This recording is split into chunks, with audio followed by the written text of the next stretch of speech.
نحمدہ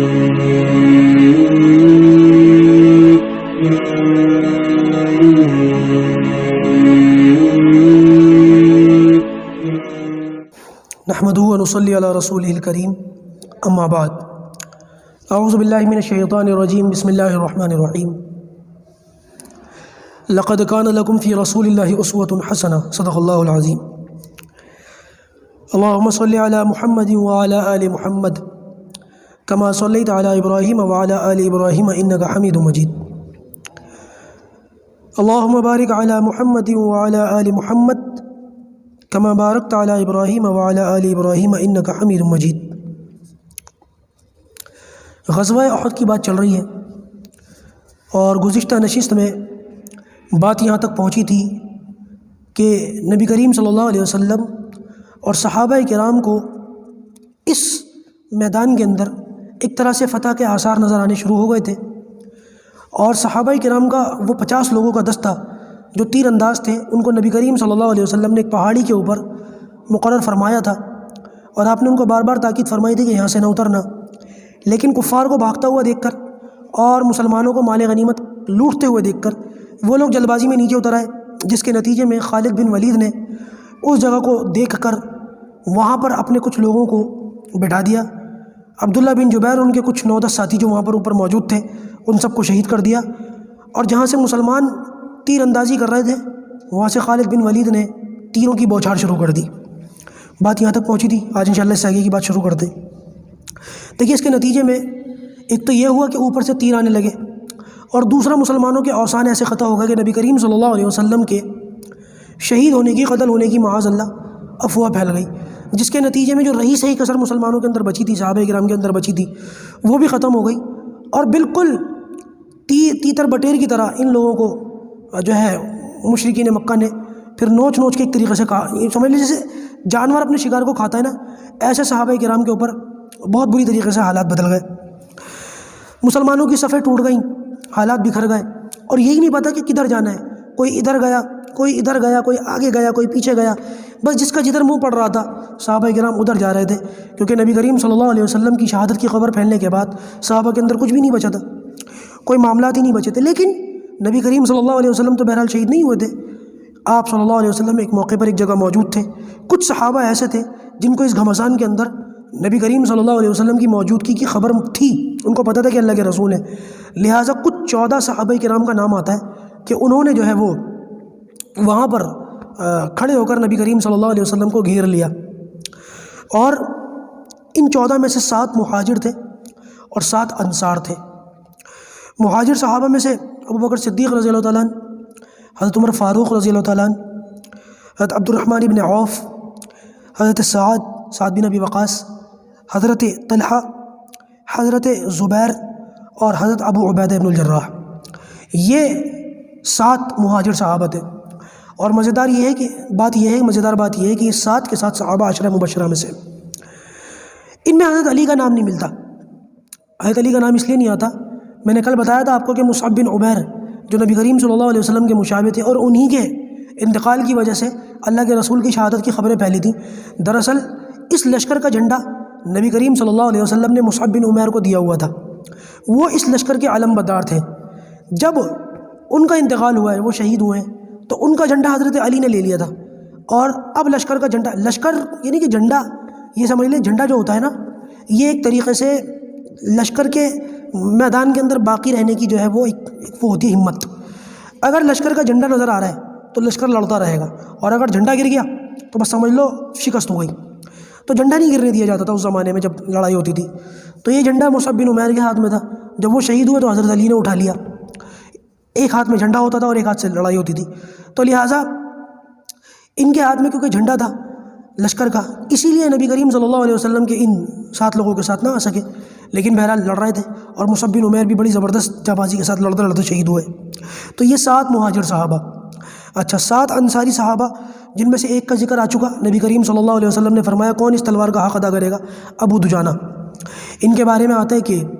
یہ اللہ کے رسول صلی اللہ علیہ وسلم کے کھڑے ہوئے تھے پاس۔ دوسرے آتے حباب بن منذر، یہ بھی اللہ کے رسول کے ساتھ تھے انصاری صحابہ میں سے۔ ایک تھے عاصم، اور ایک تھے جو ہے ثابت عاصم بن ثابت، یہ تیسرے تھے،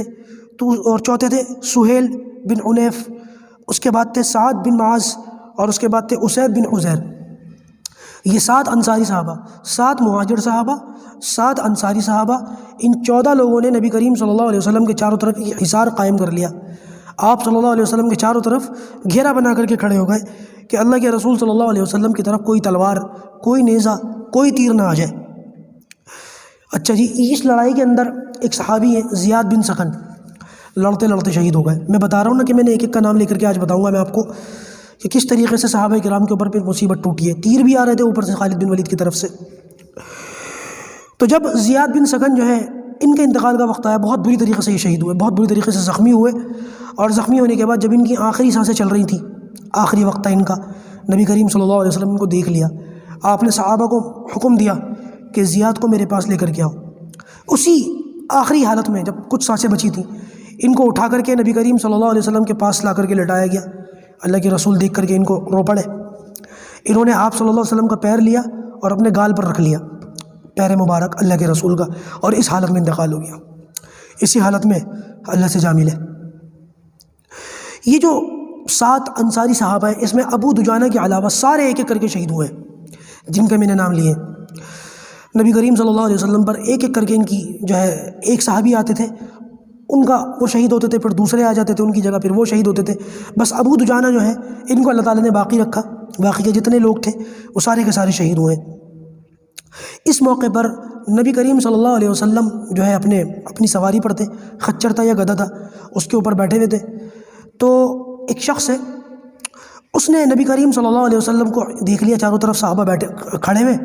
تو اس نے بڑے اندازے سے ایک پتھر اٹھایا اور اندازہ لگا کر اس نے جو ہے وہ پھینک کے مارا، تو آپ صلی اللہ علیہ وسلم کے گال پر لگا، جس کے نتیجے میں آپ صلی اللہ علیہ وسلم کے جو ہے خون بھی نکلا، اور جو ہے وہ منہ میں سے بھی جو ہے دندان مبارک ٹوٹے۔ پھر کسی اور شخص نے کچھ پھینک کے مارا، اس سے آپ صلی اللہ علیہ وسلم کی جو زیریں ہوتی ہیں لوہے کا جو جنگی لباس تھا، اس کے اندر کے کچھ خول وغیرہ تھے، کچھ تھے، وہ آپ صلی اللہ علیہ وسلم کے جو ہے گال میں چبھ گئے، اندر ہی گھس گئے۔ ابو سعید خدری رضی اللہ تعالیٰ عنہ کے والد تھے، انہوں نے آگے بڑھ کر جو ہے اس کو دانتوں سے کھینچا، اس سے ان کے بھی دانت ٹوٹے۔ اور ایک اور صحابی آتے ہیں ابو عبیدہ ابن الجراح، انہوں نے کھینچنے کے نتیجے میں ابو عبیدہ کے بھی دانت ٹوٹے۔ اور ابو سعید خدری رضی اللہ تعالیٰ عنہ کے جو والد تھے،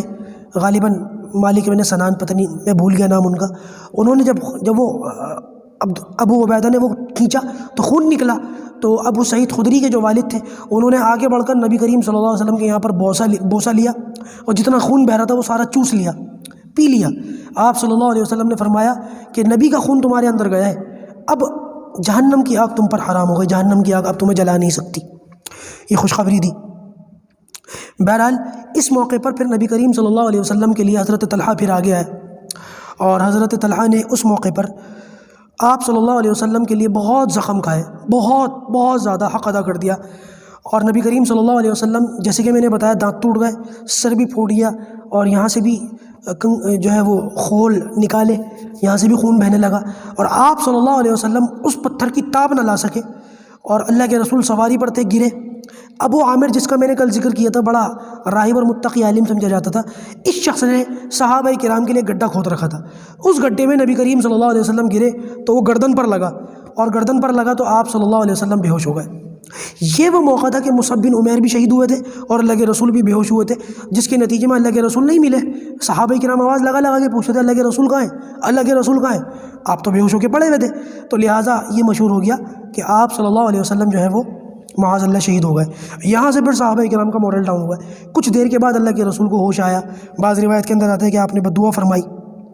اور وہاں سے پھر احد پہاڑ کی طرف اللہ کے رسول تشریف لے جانے لگے۔ تو 2 صحابی حضرت طلحہ اور حضرت علی، ان دونوں نے آگے بڑھ کر نبی کریم صلی اللہ علیہ وسلم کو سہارا دیا۔ حضرت علی نے اپنے ہاتھوں سے سہارا دیا، اور اللہ کے رسول ایک جگہ پر چڑھنا چاہ رہے تھے لیکن زخمی ہو چکے تھے، تھکان بھی تھی، تو حضرت طلحہ نے کیا کیا، وہاں پر بیٹھ گئے، اور انہوں نے کہا یا رسول اللہ میری کمر کے اوپر پیر رکھ کر آپ اوپر چڑھیں۔ نبی کریم صلی اللہ علیہ وسلم نے ان کے اوپر پیر رکھ کر کے اوپر عہد کے اوپر تشریف لے گئے۔ اس پر آپ نے فرمایا کہ طلحہ جنت تجھ پر واجب ہو گئی، طلحہ جنت تجھ پر واجب ہو گئی۔ اور کسی نے بعد میں پوچھا کہ طلحہ نے جو ہے عہد کے میدان میں کیا کیا، تو آپ صلی اللہ علیہ وسلم نے فرمایا کہ احد کا دن تو سارا ہی تلہائی کا تھا، تلہائی کا دن تھا، وہ تو تلہائی نے سارا کام کر کے دکھایا اس دن اصل۔ تو یہ حضرت طلحہ رضی اللہ تعالیٰ عنہ کی بڑی فضیلت تھی۔ امی عائشہ فرماتی ہیں کہ بعد میں کسی صحابی نے فرمایا کہ ہم نے جب ان کا کرتا وغیرہ اٹھا کر کے دیکھا تو 39 کے قریب ان کے زخم تھے ان کے جسم پر، اتنے زخم انہوں نے اللہ کے رسول صلی اللہ علیہ وسلم کی محبت میں اپنے اوپر کھائے۔ اسی طریقے سے ابو عبیدہ کے بارے میں آتا ہے کہ جب نبی کریم صلی اللہ علیہ وسلم پر خالد بن ولید کی طرف سے تیر آ رہے تھے تو کہتے ہیں کہ میں آپ صلی اللہ علیہ وسلم کے آگے آ کر کے کھڑا ہو گیا اور تیروں کی طرف میں نے اپنی کمر کر لی اور اللہ کے رسول کی طرف میں نے اپنا چہرہ کر لیا، اور جو بھی تیر آتا تھا میری کمر پر لگتا تھا، میری گردن پر لگتا تھا، اور میں اس تیر کے لگنے کی وجہ سے جو مجھے درد ہوتا تھا میرا دل چاہتا تھا کہ میں ہلوں، لیکن میں ہلتا نہیں تھا کیونکہ مجھے ڈر یہ لگتا تھا کہ اتنی دیر میں ہلوں گا اور کوئی نہ کوئی تیر اللہ کے رسول پر آ کر کے لگ جائے گا، تو لہٰذا کہتے ہیں کہ میں ہلتا نہیں تھا اس وجہ سے۔ اسی طریقے سے قتادہ بن نعمان کہتے ہیں کہ اللہ کے رسول صلی اللہ علیہ وسلم کے چہرے کی طرف جب کوئی تیر آتا تھا تو میں نے کیا کیا، میں نے اپنا چہرہ اللہ کے رسول کے چہرے کے آگے کر دیا اور میں خود اللہ کے رسول کے سامنے آ کر کے کھڑا ہو گیا، اور میرے کھڑے ہونے کا انداز یہ تھا۔ ابو عبیدہ تو اس طرح کھڑے ہوئے تھے کہ ان کا چہرہ اللہ کے رسول کی طرف تھا، کمر تیروں کی طرف تھی، کہتے کہ میں اس طریقے سے کھڑا ہوا کہ میری کمر اللہ کے رسول کی طرف تھی اور چہرہ تیروں کی طرف تھا، کہ ایک تیر آ کر کے میری آنکھ میں اس طریقے سے لگا کہ میری آنکھ ڈھلک گئی، آنکھ جو ہوتی ہے وہ نکل کر باہر آ گئی اور میرے ہاتھ میں آ گئی۔ کہتے ہیں کہ میں وہ آنکھ لے کر کے نبی کریم صلی اللہ علیہ وسلم کے پاس گیا، آپ نے مجھے اس حالت میں دیکھا تو آپ رو پڑے، اور اس کے بعد آپ نے مجھ سے فرمایا کہ قتادہ اگر تم چاہو تو اسی حالت میں رہو اور میں تمہارے لیے جنت کی دعا کرتا ہوں، تم اس پر صبر کرو اور تمہیں آخرت میں جنت مل جائے گی، اور قتادہ اگر تم چاہو تو یہ آنکھ واپس تمہارے لیے لگا دی جائے۔ تو کہنے لگے کہ یا رسول اللہ میری ایک بیوی ہے، مجھ سے بڑی محبت کرتی ہے اور میں بھی اس سے بہت محبت کرتا ہوں، مجھے ڈر یہ لگتا ہے کہ اگر میں اس حالت میں اپنی بیوی کے پاس جاؤں، میری آنکھ نکلی ہوئی ہو اور میری ایک آنکھ میں جو ہے گڈھا پڑا ہوا ہو، تو کہیں ایسا نہ ہو میری وہ بیوی کی محبت نفرت میں بدل جائے، یا رسول اللہ آپ میری آنکھ دوبارہ لگا دیجیے۔ تو کہتے ہیں وہ قیمہ، آنکھ کا جو کچھ قیمہ ویمہ جو بھی تھا، آپ صلی اللہ علیہ وسلم نے ابو قتادہ بن نعمان سے لیا اور ان کی اس آنکھ میں واپس رکھا، اور آپ نے وہاں ہاتھ رکھا اور ہاتھ رکھ کر دعا فرمائی کہ یا اللہ قتادہ کی آنکھ تیرے نبی کی محبت میں نکلی ہے، یا اللہ اس کی آنکھ کو پہلے سے اچھا فرما دے۔ یہ کہہ کر جیسے اللہ کے رسول نے ہاتھ اٹھایا تو صحابہ کرام فرماتے کہ قتادہ کی آنکھ پہلے جیسی ہو گئی تھی اور پہلے سے بھی خوبصورت ہو گئی تھی۔ بعض صحابہ فرماتے کہ مدینہ میں سب سے خوبصورت آنکھیں قتادہ بن نعمان کی تھی اس واقعے کے بعد۔ اچھا جی، یہ صحابہ کرام تھے۔ اسی طریقے سے ایک صحابی کا نام آتا ہے حضرت انس بن نضر۔ جب سراسیمگی پھیل گئی اور صحابہ کرام تتر بتر ہو گئے، ادھر ادھر بھاگنے لگے، حضرت حذیفہ کے والد یمان وہ بھی مارے گئے اور یہ بھی مارے گئے، مصعب بن عمیر مارے گئے اور بہت سارے لوگ مارے گئے، اور حضرت انس بن نضر کو تو یہی خبر پہنچی ہوئی تھی کہ اللہ کے رسول جو ہے شہید ہو گئے۔ تو کہنے لگے کہ سعد بن معاذ سامنے سے آتے ہوئے نظر آئے، تو انہوں نے سعد بن معاذ سے پوچھا کہاں جا رہے ہو؟ کہنے لگے کہ اللہ کے رسول صلی اللہ علیہ وسلم شہید ہو گئے، اب جینے میں کیا مزہ ہے؟ تو انس بن نضر کہنے لگے کہ خدا کی قسم مجھے تو احد پہاڑ کی دامن میں سے جنت کی خوشبو آ رہی ہے، جب اللہ کے رسول نہیں تو اب ہم بھی جینے میں ہم بھی نہیں جئیں گے۔ یہ کہہ کر تلوار اٹھائی اور دشمنوں میں گھس گئے، لڑتے رہے اور اسی حالت میں شہید ہو گئے۔ دوستو، یہ جن لوگوں کے بارے میں نے بتایا ہے نا، ابھی بہت سارے صحابہ کرام ہیں، ان میں سے اور دو چار کا میں ذکر کروں گا، سب کا ذکر میں نے نہیں کیا۔ ان لوگوں کے بارے میں آج بہت سارے لوگ کہتے ہیں کہ یہ کافر ہیں۔ ان ابو بکر صدیق کے بارے میں، ان عمر کے بارے میں، ان صحابہ کے بارے میں آج بہت سارے لوگ ان کے مرتبہ کے بارے میں جو ہے چیمے گوئیاں کرتے ہیں۔ آج ان کے بارے میں الٹی سیدھی روایتوں کو سامنے رکھ کر صحابہ کرام کے مرتبوں کے بارے میں یہ لوگ اس طریقے کی باتیں کرتے ہیں۔ آپ اندازہ لگائیں کہ کیسے صحابہ کرام نے نبی کریم صلی اللہ علیہ وسلم کی خاطر اپنا جان، مال، تن، من، دھن سب کچھ نچھاور کر دیا اور ایک لمحے کے لیے بھی نہیں سوچا کچھ بھی ہو جائے نبی کریم صلی اللہ علیہ وسلم کو تکلیف نہ پہنچے، آپ صلی اللہ علیہ وسلم کو کسی قسم کی ہماری جانب سے کوئی بات نہ پہنچے۔ صحابہ کرام اس کام کے لیے ہر وقت تیار رہتے تھے۔ آج کچھ لوگ کہتے ہیں کہ فلاں صحابی ایسے، فلاں صحابی ایسے۔ ارے سوچو تو صحیح کہ تمہاری زبانیں ٹوٹ کر نہیں گڑتی، تمہاری زبانیں کٹ کر نہیں گڑتی۔ یہ باتیں کہنے سے پہلے تم سوچتے نہیں ہو ان اصحاب کے بارے میں جن کے بارے میں قرآن مجید میں فرمایا گیا رضی اللہ عنہم ورضوا عنہ، اللہ ان سے راضی ہو گیا، وہ اللہ سے راضی ہو گئے۔ اور ایک جگہ فرمایا وَكُلًّا وَعَدَ اللَّهُ الْحُسْنَىٰ۔ ان اصحاب کے بارے میں لوگ اس قسم کی باتیں کرتے، ان پر لعنت بھیجتے، ان کو برا بھلا کہتے، ان کو گالم گلوچ کہتے، خدا کی قسم ہم تو ان کے آس پاس بھی نہیں ہیں، ہو بھی نہیں سکتے، کوشش کر کے بھی نہیں ہو سکتے۔ قیامت تک کی میری اور آپ کی زندگی ہو اور اس زندگی میں ہم لوگ کوشش کریں تب بھی صحابہ کرام کے معیار کا 100واں حصہ بھی ہمیں نصیب نہیں ہوگا، 1000واں حصہ بھی ہمیں نصیب نہیں ہوگا۔ تو بھائی ان اصحاب کے بارے میں سوچنے سے بولنے سے پہلے ڈرنا چاہیے، سوچنا چاہیے کہ کون لوگ ہیں اور کن کے بارے میں ہماری زبانیں کھل رہی ہیں۔ اللہ کے رسول صلی اللہ علیہ وسلم نے تو خود فرمایا، اللہ اللہ فی اصحابی لا تتخذهم غرضا من بعدی فمن احبهم فبحبی، وہ ہے نا، فمن احبهم فبحبی احبهم ومن ابغضهم فببغضی ابغضهم۔ اللہ اللہ فی اصحابی، میرے صحابہ کے بارے میں اللہ سے ڈرو، اللہ سے ڈرو، 2 بار فرمایا اللہ اللہ فی اصحابی، میرے صحابہ کے بارے میں اللہ سے ڈرو، اللہ سے ڈرو۔ لا تتخذهم غرضا من بعدی، میرے بعد ان کو تم لوگ جو ہے چیمے گوئیوں کا ملامت کا نشان مت بنا لینا اور میرے بعد ان کو برا بھلا کہنا شروع مت کر دینا۔ فمن احبهم فبحبی احبهم، جس نے مجھ سے محبت کی اس نے ان سے محبت کی، ومن ابغضهم فببغضی ابغضهم، جس نے ان سے نفرت کی اس نے مجھ سے نفرت کی۔ یعنی کہ اللہ کے رسول یہ فرمانا چاہ رہے ہیں کہ جو مجھ سے محبت کرتا ہے وہ ان سے محبت کا اظہار کر کے مجھ سے محبت کرتا ہے، اور جو صحابہ کرام سے نفرت کرتا ہے وہ حقیقت میں ایسا ہے کہ وہ مجھ سے نفرت کرتا ہے۔ یعنی کہ نفرت تو اس کی اصل میرے بارے میں، لیکن ڈائریکٹ میرے بارے میں کچھ نہیں کہہ سکتا، اس وجہ سے میرے صحابہ کرام پر کہتا ہے اور ان پر نفرت کا اظہار کر کے دراصل میرے دل کو چھلنی کر رہا ہوتا ہے۔ اس لیے سوچنا چاہیے کہ کن کے بارے میں زبان درازی کی جاتی ہے۔ اللہ پاک صحابہ کرام سے محبت کرنے کی توفیق ہمیں نصیب فرمائے۔ انشاءاللہ اس سے آگے کی بات جو ہے وہ کل عرض کی جائے گی۔ اللہ پاک ہم سب کو کہنے سننے سے عمل کی توفیق عطا فرمائے۔ وآخر دعوانا ان الحمد للہ رب العالمین۔